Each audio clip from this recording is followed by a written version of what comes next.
네, 안녕하세요. 오늘 수익 교육을 진행할 유상미 강사입니다. 1시가 됐기 때문에 오후 수익 교육 진행하도록 하겠습니다. 먼저 선생님들 만나 뵙게 돼서 반갑습니다.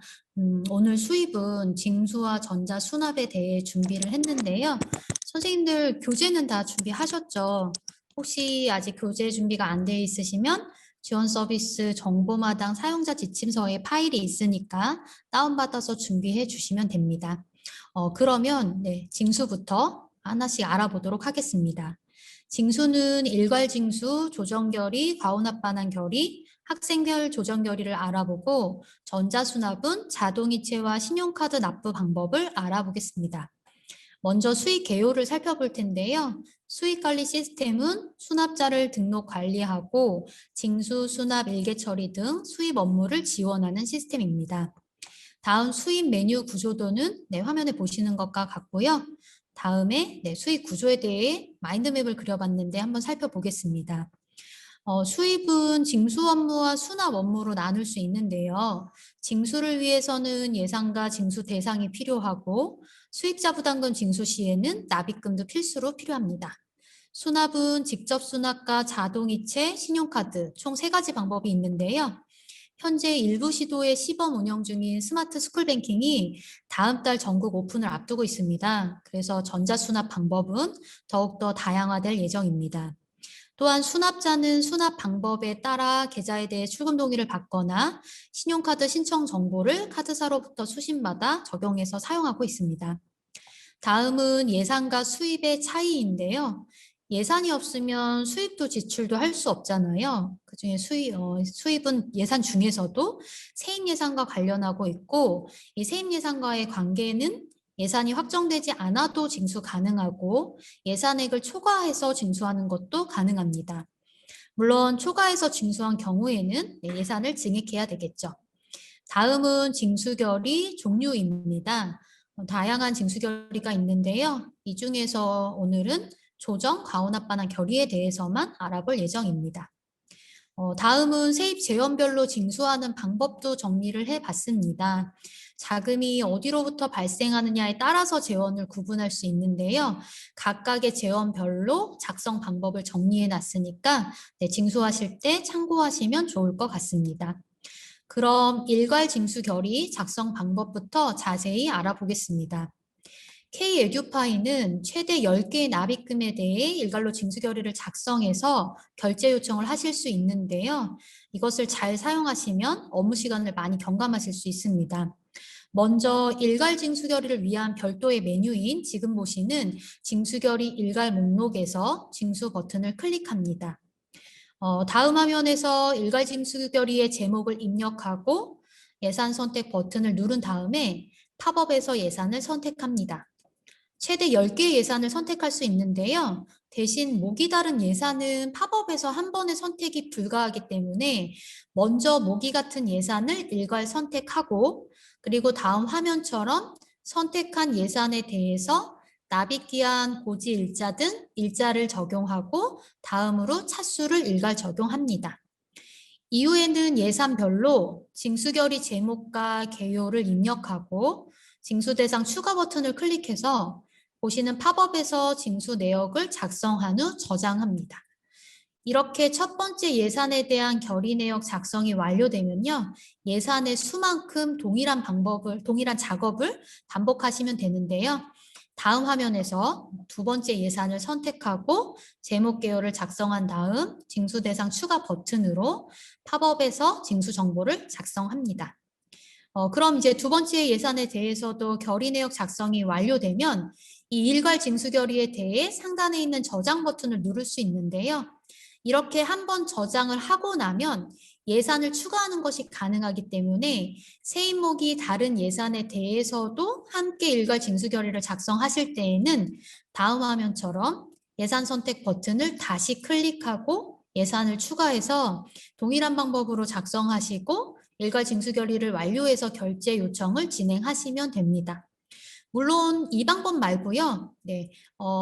다르게 예산에 대해서 일단 선택한 예산에 대해서 제목이랑 개요까지만 다 입력을 하면 저장이 가능합니다. 그럼 그렇게 한번 저장한 후에는 예산을 추가해서 징수 대상을 작성하는 방법도 있으니까요. 선생님들께서 일괄 징수 결의를 몇 번만 작성하시면 아마 좋은 방법을 찾으실 수 있을 겁니다. 자, 이렇게 작성한 징수 결의는 일괄 목록에서 확인하실 수 있고요. 그리고 다음 화면처럼 징수 결의 목록에서 납입금별로 각각의 결의가 작성된 것도 확인하실 수 있습니다. 일괄로 작성을 했지만 팁에 나와 있는 것처럼 개별적으로 징수결의 목록에서 결제 취소가 가능한데요. 결제 취소는 가능하지만 이 징수결의 목록에서 개별 삭제나 내용을 수정해서 재결제 요청하겠다? 이거는 불가합니다. 이런 것들이 필요하다면 결제 취소 이후에 징수결의 일괄 목록으로 다시 이동을 하셔서 그 결제를 취소한 내역, 예산 내역을 삭제하고 다시 작성하는 방법으로 진행을 하셔야 됩니다. 근데 선생님들 지금 교재에는 일괄 선생님들이 미리 준비하신 교재에는 하단 팁에 일괄 징수 결의를 전체 취소한다는 내용으로 되어 있을 텐데요.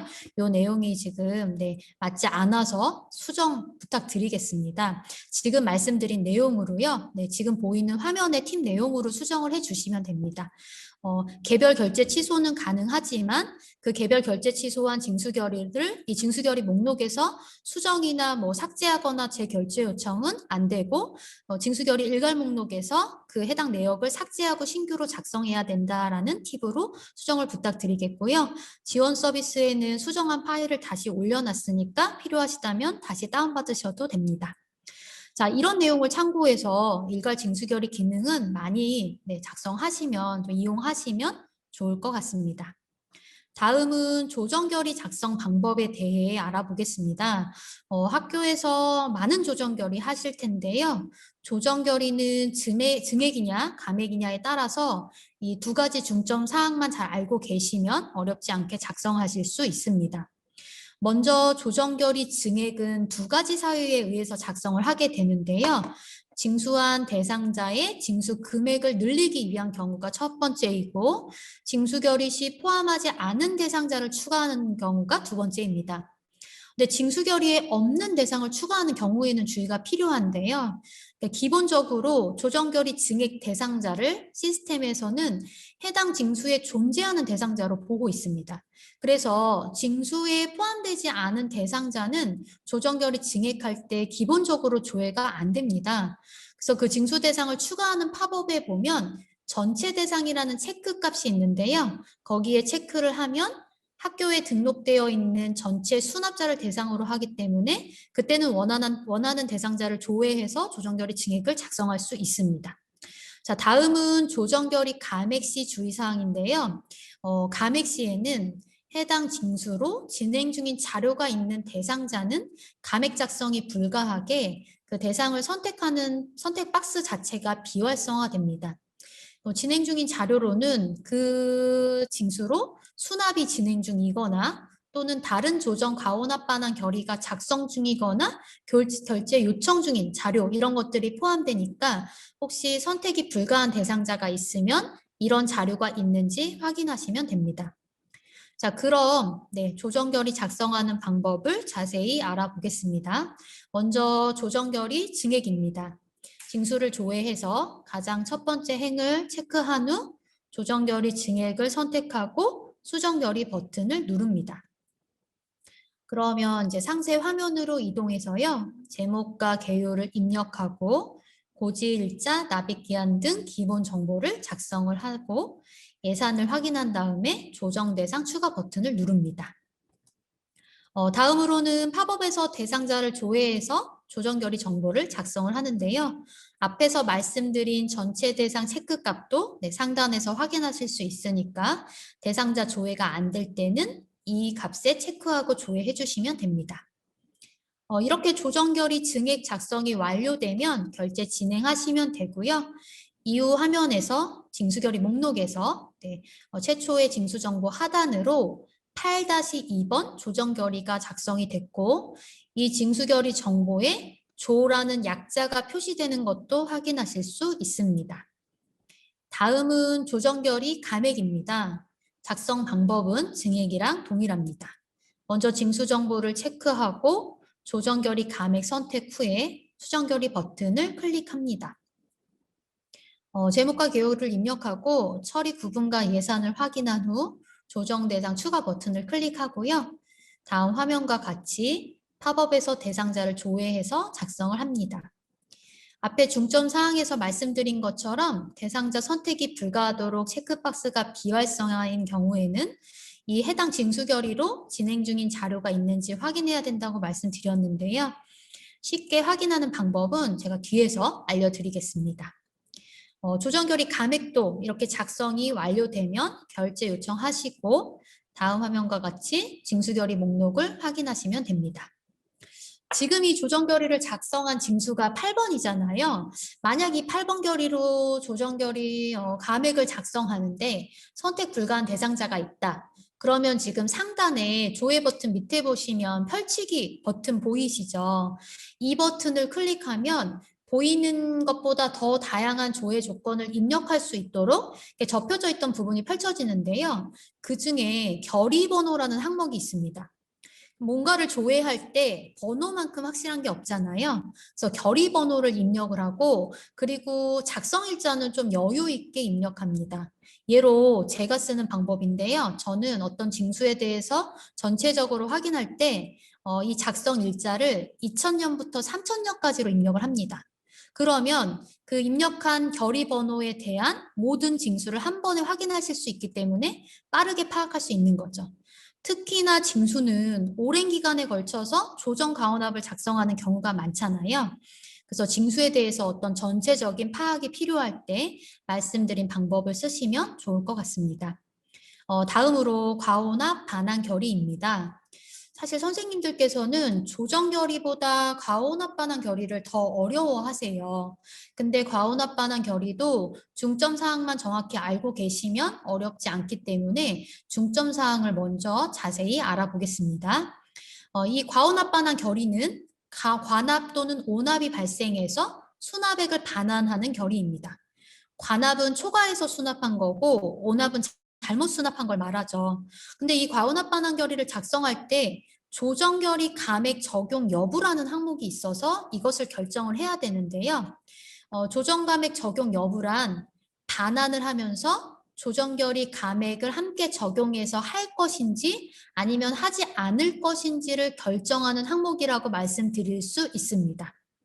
그 조정 결의 감액 적용을 아니오로 선택하면 적용을 하지 않았기 때문에 감액은 하지 않고 수납액만 반환하는 것이고 예로 선택을 하면 반환과 동시에 조정 결의 감액 적용이 돼서 수납액과 함께 결의 금액도 줄어들게 되는 거죠. 따라서 이 과온합 반환 결의를 할 때에는 왜 반환을 하는 것인지를 항상 따져보고 감액 적용 여부를 잘 선택을 해야 합니다. 두 번째 중점 사항은 반환 명령 확정입니다. 과온합 반환은 학교 통장에서 반환 처리되는 결의잖아요. 그래서 반환이 완료되어야지만 일개가 생성이 돼서 현금 출납부에 반영이 되는데요. 이 반환이 완료되었다는 것을 시스템에 알리기 위한 행위가 바로 반환 명령 확정 처리입니다. 계좌이체 등으로 직접 반환을 하면 반환이 완료된 걸 시스템이 모르기 때문에 반환 명령 확정 처리도 직접 해야 하는 거고요. 전자이체나 카드 취소로 반환을 하면 시스템이 반환이 완료됐다는 것을 알 수 있기 때문에 자동으로 확정 처리를 해주게 됩니다. 다음 중점 사항은 반환의 색깔이 나타내는 정보입니다. 과온합 반환 결의를 작성을 하면 반환액이 발생을 하는데요. 징수결의 목록에서 이 반환액이 어떤 색깔이냐에 따라서 상태를 알려줍니다. 회계 구분에 따라서도 상태가 다른데 먼저 학교 회계는 반환액이 빨간색이면 반환 명령 확정 처리 전이라는 것을 나타냅니다. 반환이 확정돼야 현금 출납부에 반영된다고 말씀드렸잖아요. 결국 반환액이 빨간색이라는 건 현금 출납부에 반영되지 않은 상태라는 것도 함께 알 수 있는 거죠. 다음은 반환액이 검은색이면 반환 명령 확정이 된 상태를 나타내기 때문에 색깔만 보고도 현금 출납부에 반영이 된 상태라는 것도 알 수가 있고요. 그다음 확정 후에 혹시나 확정을 취소하기 위해서 반환 명령 확정 취소 요청을 하면 반환액이 파란색으로 바뀌게 됩니다. 다음 교특액에는 빨간색은 근고반환 요청 전을 의미하고요. 검은색은 교육청에서 근고반환 확정을 해준 상태를 나타내고 파란색은 근고반환 요청 중이라는 상태를 알 수 있습니다. 그래서 이와 같이 반환액의 색깔이 무엇인지 관심을 가지시면 많은 정보를 좀 쉽게 확인하실 수 있습니다. 그럼 지금까지 살펴본 중점 사항을 유의해서 과오나 반환 결의를 작성해 보도록 하겠습니다. 먼저 징수결의 목록에서 과오나 맥이 발생을 하면 표시가 되는데요. 이 과오나 맥을 클릭하면 자세한 내역을 확인하실 수 있습니다. 지금 팝업을 보시면 징수 결정한 금액이 5만 원인데 초과해서 7만 원을 수납을 했죠. 그래서 이 초과 수납한 2만 원이 과오나 맥으로 발생했다는 것을 확인하실 수 있습니다. 만약 징수 금액의 5만 원이 문제가 없다면 2만 원에 대해서만 수납 금액만 반환하면 되는 거고요. 징수도 2만 원만큼 감액해야 하면 반환하면서 감액 결의까지 적용해서 함께 하시면 되는 거죠. 그러면 교재는 징수는 올바른데 수납이 초과됐다고 가정을 하고 과오납 반환 결의를 작성을 해 보겠습니다. 먼저 징수를 선택하고 콤보 박스에서 과오납 반환 결의를 선택한 후에 수정 결의 버튼을 클릭합니다. 결의 작성 화면으로 이동해서 제목과 개요를 입력하고 징수는 올바른데 수납을 초과했다라고 가정을 했기 때문에 조정 감액 적용 여부를 아니오로 선택을 합니다. 예산을 확인하고 반환 대상 추가 버튼을 클릭하시고요. 다음 팝업에서 지금 교재 순서에 따라서 반환 대상자를 조회해서 조정 결의 정보를 작성을 합니다. 만약에 신용카드 수납도 함께 사용하는 학교라면 계좌 현금 반환 대상자인지 신용카드로 취소해야 되는 대상자인지에 대해서 확인도 필요합니다.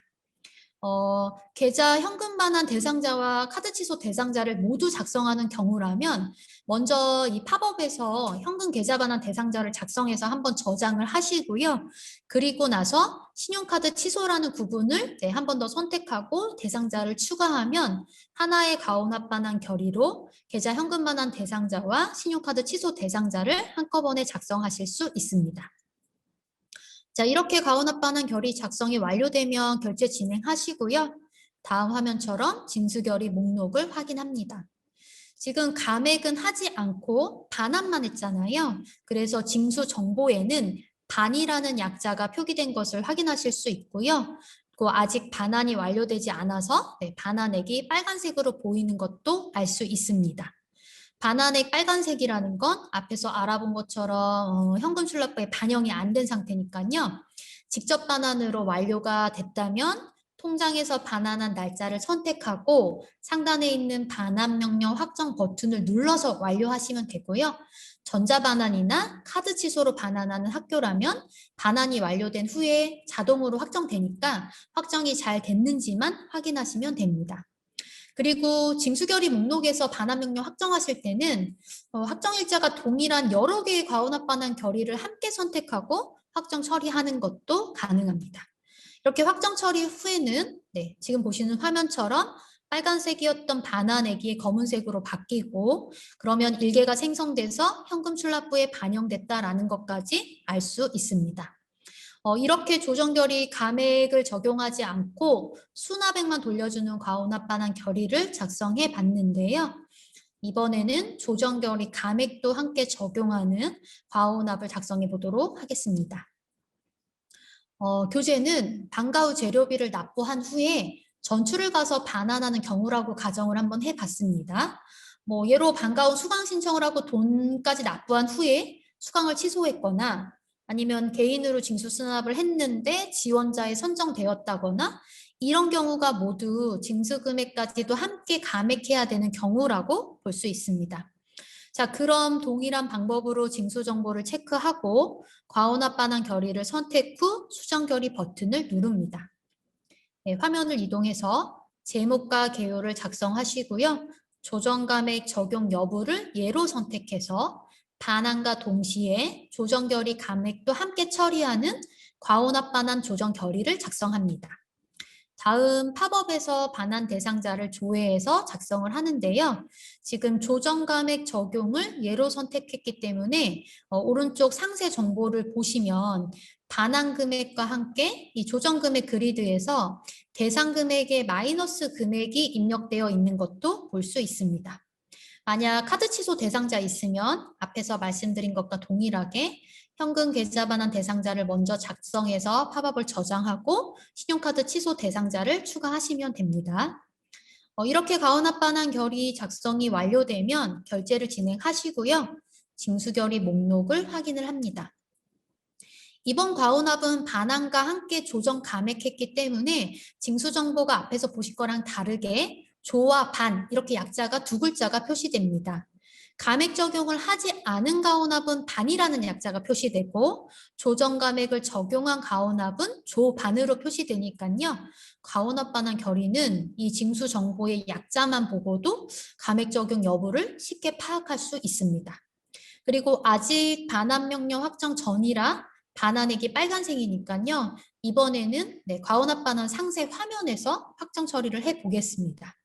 징수 정보를 마우스로 클릭하면 결의 화면 안으로 이동하게 되는데요. 결의 상단에서 확정 일자를 입력하고 반환 명령 확정 버튼을 누르면 확정 처리가 돼서 일개가 생성이 되고 현금 출납부에 반영이 되겠죠. 또 마찬가지로 전자이체나 카드 취소는 자동으로 확정되기 때문에 직접 반환 명령 확정 버튼을 누르지 않습니다. 또한 확정한 후에는 지금 버튼명이 확정 취소 버튼으로 바뀌는 것을 보실 수 있는데요. 만약 확정 일자가 잘못됐다거나 하면 확정 취소 버튼 누르시고 취소할 때는 결제를 받아서 취소를 하시면 됩니다. 다음은 징수결의 목록에서 이 반환액에 대해 알아보겠습니다. 반환 확정이 되지 않으면 반환액은 미반환액에도 함께 표시가 되는데요. 이 미반환액을 클릭하면 팝업에서 대상 정보를 상세히 확인하실 수 있으니까 참고하시면 좋겠습니다. 여기까지 가운합 반환 결의를 알아봤습니다. 조정 감액 적용 여부만 잘 선택하면 어렵지 않게 반환하실 수 있는데요. 근데 만약에 조정 감액 적용 여부를 잘못 선택하는 경우도 있을 수 있잖아요. 그러면 어떻게 하면 될까요? 감액 적용을 하지 말아야 되는데 잘못 예로 적용을 했다면 결국은 감액되지 말아야 될 징수 금액이 감액된 거니까 조정 결의 증액을 해서 다시 늘려주면 되고요. 감액을 해야 하는데, 그러니까 얘를 선택을 해야 되는데 아니오로 선택을 해서 감액이 안 됐다면 그때는 조정결의 감액을 따로 작성해서 결제를 받으시면 되는 거죠. 잘못 선택해도 결의를 한 번 더 하는 번거로움이 생기는 거지 크게 문제가 되는 건 아니니까요. 너무 걱정하지 마시고 그래도 처음부터 잘 선택하시고 작성하시면 훨씬 좋을 것 같습니다. 이번에는 징수의 마지막 학생별 조정 결의를 알아보도록 하겠습니다. 구 에듀파인의 학적 변동자 결의가 K 에듀파인에서는 학생별 조정 결의로 명칭이 변경됐다고 생각해 주시면 됩니다. 먼저 중점 사항부터 알아보겠습니다. 학생별 조정 결의는 학적 변동이 발생한 다수의 대상자에 대해서 다수의 납입금을 일괄로 조정 가온합할 수 있는 기능인데요. 어떤 학적 변동이냐에 따라서 증액 대상과 감액 대상으로 나뉩니다. 그 학생별 조정 결의로 작성한 조정 과온합은 징수 결의 목록에 납입금별로 결의가 각각 생성이 되는데요. 취소하는 경우는 징수 결의 목록이 아니라 이것을 작성을 한 학생별 조정 결의 목록에서 결제 취소 가능하다는 것도 주의해서 알고 계셔야 될 사항입니다. 그럼 이제 마지막 징수 예정액 산정하는 방법은 참고를 해서 학생별 조정 결의를 작성해 보도록 하겠습니다. 먼저 학생별 조정 결의 대상자 조회 메뉴에서 증액 대상인지 감액 대상인지를 선택을 합니다. 해당 메뉴 기본 설정 값이 처음에 전체예요. 근데 이 전체일 때는 징수 결의 버튼이 없거든요. 그래서 증액인지 감액인지 대상을 먼저 선택을 해야지 징수 결의 버튼이 보인다라는 것도 알고 계셔야 되는 부분입니다. 그럼 교재에서는 증액 대상으로 먼저 작성을 해 보겠습니다. 증액 대상 선택을 하면 학적 정보가 전입, 재취합, 편입, 복학 이런 대상자들이 조회가 됩니다. 그럼 조회된 대상자 중에서 학생별 조정 결의를 작성할 대상자를 선택을 하고 징수 결의 버튼을 누릅니다. 화면 이동하셔서요. 제목, 개요 등 기본 정보 작성하시고 변동자 선택해서 납입금 추가 버튼을 누릅니다. 그럼 이제 다음으로 팝업에서 증액 결의를 작성할 납입금을 선택하시고 적용 금액, 계산 방법, 총 추징수, 적용 추징수를 차례대로 입력을 합니다. 그럼 이제 첫 번째 변동자의 결의 정보가 작성된 것을 확인하실 수 있는데요. 이 적용 금액은 지금 교재처럼 팝업에서 작성하시는 것도 가능하고요.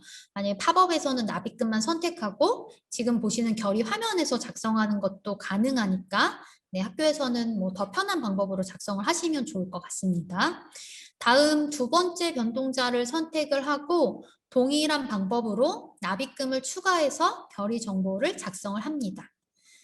이러면 이제 모든 변동자에 대해서 결의 정보 작성이 완료되게 되면요. 이 학생별 조정 결의를 결제 요청을 하시면 됩니다.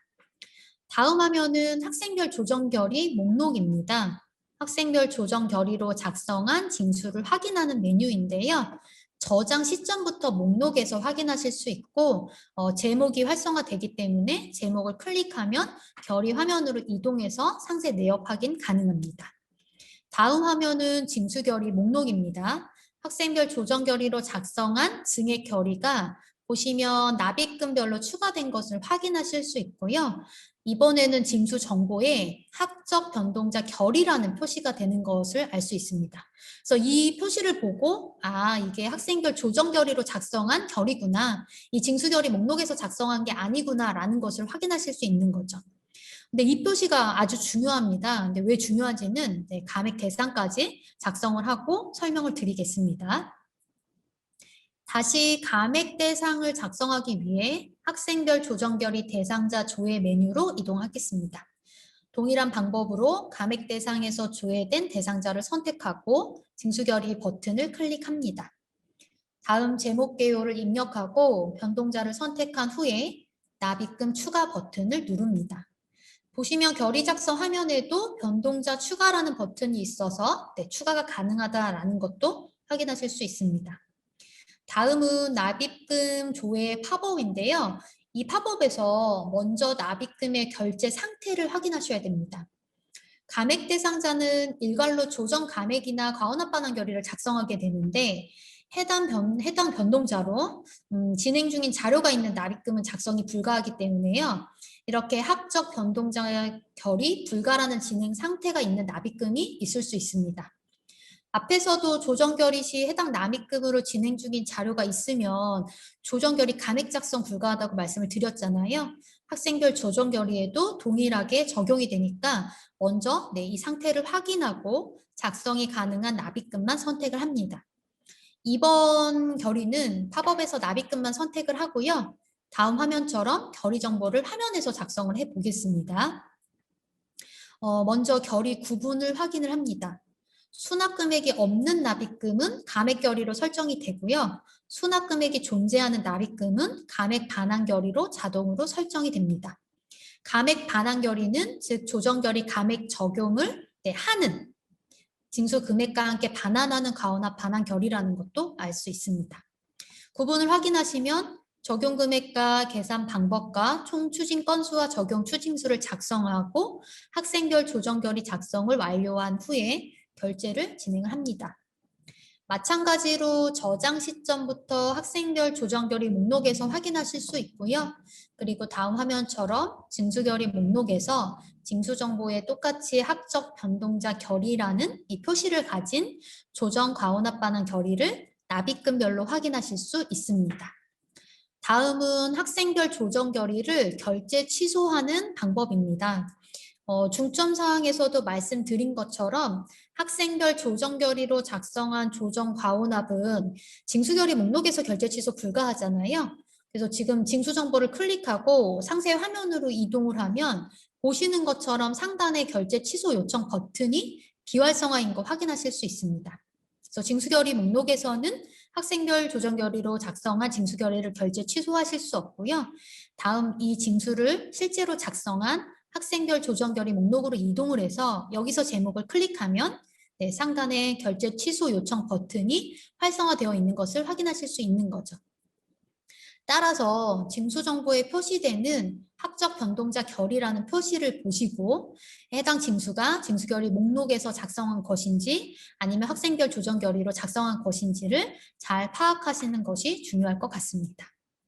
여기까지 징수 결의에 대해